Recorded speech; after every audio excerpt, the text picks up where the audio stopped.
Malik Gakou, je te renvoie ton pouvoir, je te le redonne, Habib. Non, Janté, non. Janté, Malik, c'est toi.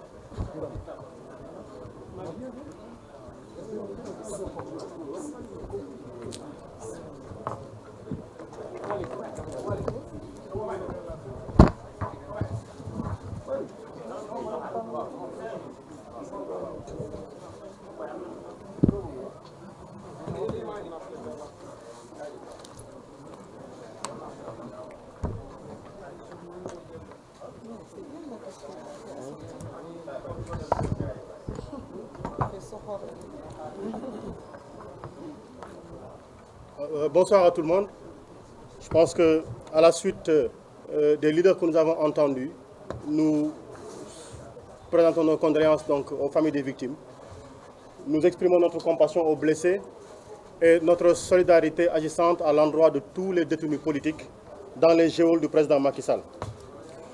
Je reviendrai un peu en français sur la conférence du gouvernement sous pression hier. À la place d'une conférence de presse, c'était une conférence sous pression.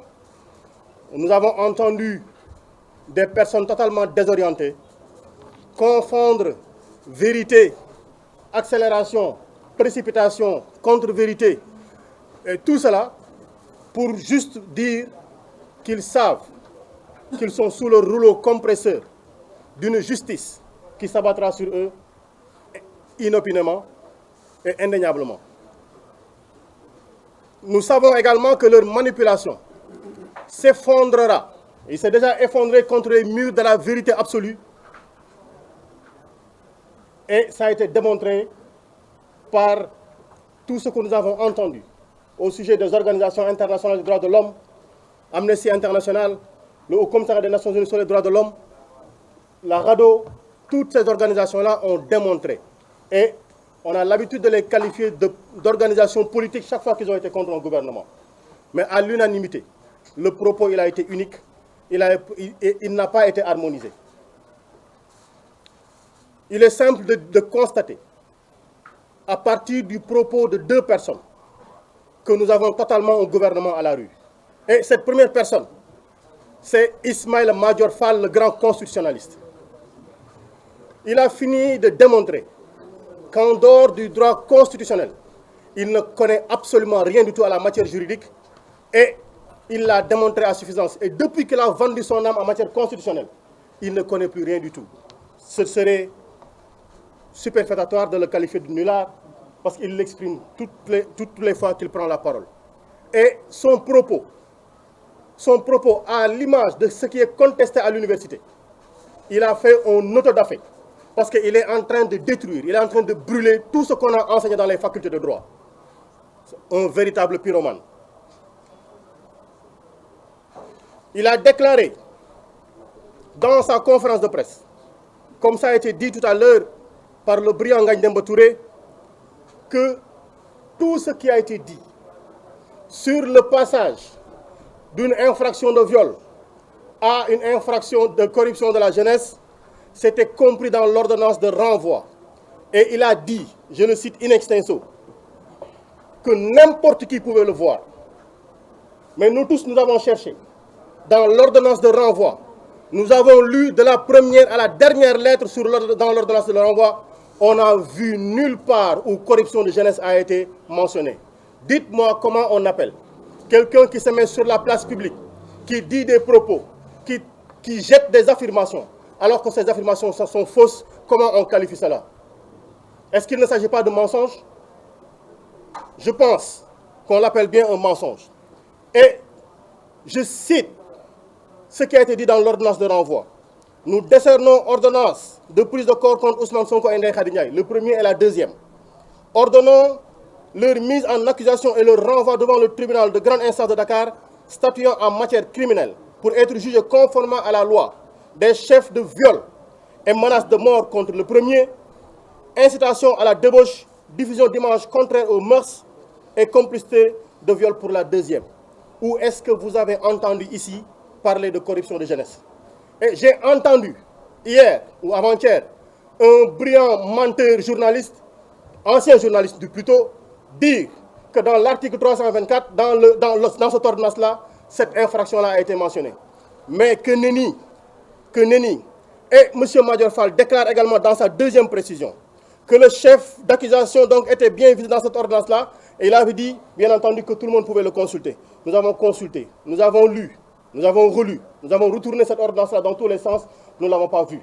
Nous avons essayé par notre intelligence de le déduire, nous n'avons pas pu le déduire. Peut-être que nous sommes cancres, mais je pense qu'il y avait un cancre à déterminer. S'il y avait un cancre à pointer du doigt, mais c'est bien Ismaïla Madior Fall qu'il fallait indexer. Et il ne finira pas également de montrer son incompétence. Parce qu'il a voulu s'ériger en connaisseur de la matière pénale, de la matière judiciaire, disons tout simplement. Mais il a dit, si Ousmane Sonko se constitue prisonnier, il a 10 jours pour acquiescer dans la condamnation ou non. Mais ce qui est absolument faux. Ce qui est absolument faux. En résumé, si Ousmane Sonko se présente, ou si le juge lui délivre un mandat à sa diligence, il y a juste 3 jours entre l'audience de représentation et le procès. 3 jours seulement entre l'audience de représentation où Ousmane Sonko se présente devant le juge pour dire qu'il est bien présent à Dakar. S'il écrit au procureur pour le dire, c'est ce qui se passe, il n'y a que 3 jours. Ismaïla Madior Fall a caché ceci. Et s'il se présente, comme on l'a dit, l'affaire est totalement anéantie. Et il y a un nouveau procès. Et dites-vous bien que si cela se passe, le nouveau procès qui aura lieu, ce sera un nouveau procès contre le complot. Parce que tout simplement, on nous a bassinés pendant des années, où des ministres ont déclaré avoir des vidéos, des audios, des images, des directeurs. Ils ont fermé leur cabinet ministériel, oublié les besoins des Sénégalais pour être sur les plateaux de télé avec une task force et déclarer toujours urbi ou orbi qu'ils avaient des éléments et que voilà un monsieur qui a été auteur de tel, ils avaient les vidéos. Ils ont plaidé le procès dans la rue. Ils ont plaidé le procès dans la presse. Que nenni, mensonge absolu. Et tout cela, tous ont menti impunément au peuple. Quelle confiance on doit accorder désormais à un gouvernement qui a passé son temps à mentir au peuple? Quel crédit on peut leur accorder? Et nous avons là aussi entendu le ministre des Forces armées, cet ancien brillant avocat, déclarer que ce qui a été constaté ici au Sénégal ne peut pas fonder une action devant la CPI. Entendez-nous bien, le ministre des Forces armées, M. Sidiki Kaba, déclare que pour qu'on puisse aller à la CPI, il faut plus que ces 46 morts entre février 2021 et juin 2023. Ça veut littéralement dire qu'il nous faut, pour que nous puissions enclencher les actions au niveau de la Cour pénale internationale, attendre encore qu'ils nous tuent davantage, qu'ils en tuent davantage. Mais rassurez-vous, ça ce sont des promesses que nous avons déjà entendues. Des députés nous ont promis de marcher sur nos cadavres en 2024. Et allez-y voir le document de programmation budgétaire. Je parle du document sur les risques budgétaires. En 2023, ils avaient déjà inscrit eux-mêmes qu'en 2023, il y aurait du trouble au Sénégal. Mais qui le leur a dit, bon sang? Comment ils peuvent rentrer dans nos cerveaux? Comment ils peuvent prévenir l'avenir? Est-ce que c'est des imprécateurs? Est-ce que c'est des prédicateurs pour nous dire qu'en 2023, il y aurait du trouble qui menacerait le budget du Sénégal?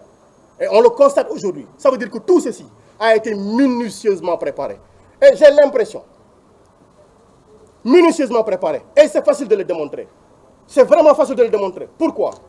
Parce que il nous dit, on ne peut pas aller à la CPI. Mais je rappelle, pour le procès de Laurent Gbagbo, on lui avait juste reproché, on l'a chargé de crimes contre l'humanité, de tentatives de meurtre et autres infractions. On n'a jamais décompté les morts. Il veut nous dire qu'il faut plus de morts pour aller à la CPI. On va voir s'il pense être plus intelligent, s'il pense être mieux formé, s'il pense être plus compétent que tout le monde pour décider de comment ça se passe à la CPI, nous allons nous donner rendez-vous là-bas. Et c'est l'occasion de dire que lui, le ministre des Forces armées, ils ont participé à toute cette manipulation-ci. Je veux juste rappeler un fait simple. Quand Ousmane Sonko a été ramené de Koungheul, on l'a mis dans un blindé de l'armée, de la gendarmerie. Et dans ce blindé-ci, on l'a pris en photo. Dans ce blindé-ci ne pouvaient être que des officiers des forces de défense et de sécurité. On a récupéré ses téléphones. On a récupéré des pièces lui appartenant. On en a pris photo. Et ces documents se sont retrouvés non pas dans le site du ministère des Forces armées, non pas dans le site de la DIRPA, mais dans un site anonyme, dans un site privé. C'est là où ça a été publié. Qui a pris la photo? Et vous vous rendez compte qu'Ousmane Sonko était dans un blindé de l'armée. Il ne portait pas de casque. Et tous ceux-là qui étaient dans le véhicule blindé portaient des casques. Parce que quand on est dans un blindé, il faut porter un casque. Donc, sa vie était menacée. Et comme d'habitude, ils ont l'opportunité, chaque fois que l'opportunité se présente, de menacer sa vie. Et c'est l'occasion encore de le dire. Ils nous ont dit que les armes qui circulent dans ce pays-ci ont été portées par des étrangers, par des forces occultes. Voilà leur affirmation. Et ils sont en train de théoriser une collision, une intelligence manifeste entre des citoyens de ce pays-ci et des étrangers. Pourquoi? Pour faire tomber un pouvoir politique. Je rappelle, Ousmane Sonko, sorti de la gendarmerie en 2021, était venu déclarer en conférence de presse qu'il ne fallait pas toucher à Macky Sall et qu'il fallait l'accompagner pour qu'il termine son mandat tranquillement, mais qu'il ne pouvait pas aller au-delà de ce que la Constitution lui permettait. Ce monsieur-là n'a pas changé son discours. Mais lui, Macky Sall, a déclaré qu'il avait 200 000 personnes pour faire sortir Abdoulaye Wade du palais. C'est quoi? Il a déclaré que si Abdoulaye Wade se posait pour une troisième candidature, la révolte contre le pouvoir devait se faire dans la rue. Il l'a déclaré. Ousmane Sonko ne l'a jamais déclaré. Aucun leader de la coalition Yewwi Askan ne l'a déclaré. Aucun militant de PASTEF, aucun militant de cette coalition-ci ne l'a jamais déclaré. Pourquoi on veut aujourd'hui théoriser le terrorisme et vouloir avoir un champ lexical sur le terrorisme pour dire voici nos forces occultes. Et depuis lors, personne n'a été jugé pour force occulte. Ils ont pris Mamadou Seck, Ousmane Seck, un éleveur d'abeilles, un agent des impôts et domaines. Voilà ces gens-là qu'ils ont pris pour dire que c'était des forces occultes. Amidia. Voilà ce que nous avons. Et ces armes-là, il faudrait qu'on en parle. Abbas Fall, là derrière nous, a déposé pour la création d'une commission d'enquête sur le contrat passé entre le ministère de l'Environnement et la société Levy Commercial Brokers de IMA, le grand trafiquant d'armes. Notre demande a été rejetée par l'Assemblée nationale, par la majorité mécanique à l'Assemblée nationale. Nous avons demandé à ce qu'une commission d'enquête parlementaire soit ouverte contre le financement de 300 millions d'euros, 196 millions de francs pour l'acquisition d'armes, contre un bail amphithéotique de Gabi Pérez, le vendeur d'armes israélien. Notre demande a été rejetée. Voilà là où nous en sommes. Et je dis dans le contrat de Levy Commercial Brokers, il y a 1500 AK-47 qui ont été achetés. Le nombre de munitions n'a pas été précisé. Il y a 1500 fusils d'assaut qui ont été achetés avec 500 000 armes. Il y a 1500 pistolets semi-automatiques qui ont été achetés avec 500 000 munitions. Il y a 60 véhicules Hilux double cabine. Il y a des véhicules de transport de troupes. Mais dites-moi dans ce pays-ci, comment, où vous pouvez trouver quelqu'un suffisamment riche pour aligner 20 véhicules Hilux Toyota double cabine qui coûtent au minimum 20 millions de francs. On en annule 20, on y met des nervis et on dit ça c'est des forces occultes, c'est des gens qui ont travaillé en intelligence avec l'opposition. Qui a les moyens de financer ces véhicules-là? Vous-même, vous roulez dans Dakar avec un véhicule non immatriculé, vous faites arrêter par la police. Des gens circulent dans des véhicules blancs, Toyota Hilux double cabine, bien identifiés, sans immatriculation. On ne les arrête pas, ils transportent des hommes qui sont armés. Voilà ce que nous avons aujourd'hui. Et on veut retourner ceci. Contre qui? Contre le peuple. Mais je dis, si la justice a choisi son camp, si une certaine justice a choisi son camp, je précise bien, si une certaine justice a choisi son camp, on rappelle simplement que la justice est rendue au nom du peuple. Et le peuple est désormais debout parce que c'est lui le maître absolu de la souveraineté. Et il a décidé d'exprimer sa souveraineté. Le complot est tombé. Le complot est tombé. Mais ils sont là en train de faire les derniers soubresauts d'un gouvernement vraiment sous pression. Ils ne savent plus où donner de la tête. Et c'est là où ils sont encore plus dangereux. Les crimes vont continuer. Les menaces vont continuer. Les coups de fusil vont continuer. Ils vont continuer à nous taper dessus. Mais qu'ils sachent, comme on l'avait dit, nous avons donné notre vie au Sénégal. Nous avons donné notre compétence au Sénégal. Nous avons donné notre engagement au Sénégal. S'ils pensent leur détermination plus forte que la nôtre pour imposer la justice, le vrai, un Sénégal de développement, ils se trompent lourdement. Merci beaucoup. Merci, Monsieur le Président. Il reste 3 intervenants.